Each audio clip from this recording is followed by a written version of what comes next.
एक तस्वीर आई थी कुछ समय पहले जिसमें आप, वसुंधरा राजे जी, अशोक गहलोत जी थे। बहुत अच्छी सुखद तस्वीर थी। उसके बाद आपसे पूछा गया तस्वीर के बारे में, तो आपने कहा कि मैं जादूगर से जादूगरी सीख रहा था।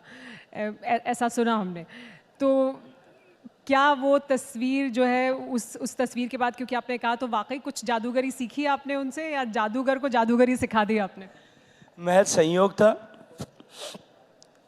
भारतीय जनता पार्टी की नई चुनी हुई सरकार का शपथ ग्रहण समारोह था। माननीय मुख्यमंत्री के पद पर नामित आदरणीय भजनलाल जी शपथ लेने वाले थे। माननीय प्रधानमंत्री जी की गरिमा में उपस्थिति थी और जिस मंच पर हम सब लोग थे, श्रद्धेय राजनाथ जी, आदरणीय अमित शाह जी, आदरणीय राष्ट्रीय अध्यक्ष जी, और उसके अतिरिक्त भारतीय जनता पार्टी के सभी प्रदेशों के सम्माननीय मुख्यमंत्री वहाँ थे।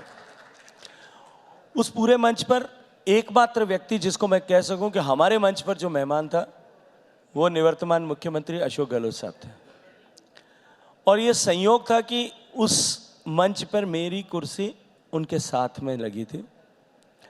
आदरणीय वसुंधरा जी की भी कुर्सी वहाँ थी। मैं नहीं मानता कि राजनीति के क्षेत्र में, लोकतांत्रिक व्यवस्था में कहीं व्यक्तिगत वैमनस्य या दुश्मनी की गुंजाइश है। हमारे वैचारिक मतभेद हैं, हमारी आइडियोलॉजी अलग अलग है, हमारे काम करने की पद्धति अलग अलग है, हमारी प्राथमिकताएं अलग अलग हैं, हमारे नेतृत्व के प्रति निष्ठा की अवधारणा अलग अलग है, हमारा देश के प्रति देखने का नजरिया अलग अलग है, लेकिन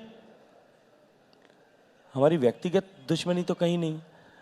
हम बातचीत कर रहे थे सहज रूप से इस विषय, कुछ विषयों पर चर्चा कर रहे थे, पर मुझे लगता है कि मीडिया के मित्रों को वो जितना रुचिकर हम लोगों ने लिए था उससे ज़्यादा रुचिकर लगा। इसलिए उन मित्रों ने जो है उसको लेकर के बहुत सारी टिप्पणियां भी की, बहुत सारी बातचीत भी की, और मुझे पूछा गया था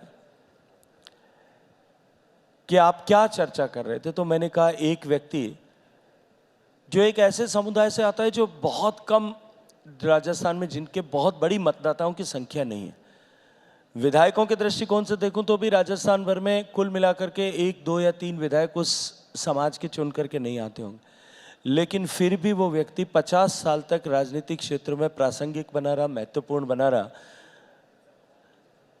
3 बार किसी और के नाम पर चुनाव लड़कर जीत जाने के बाद में भी उनको हटा करके पीछे करके खुद मुख्यमंत्री बनने में कामयाब हुआ। कुछ न कुछ तो राजनीतिक कौशल और जादूगरी होगी।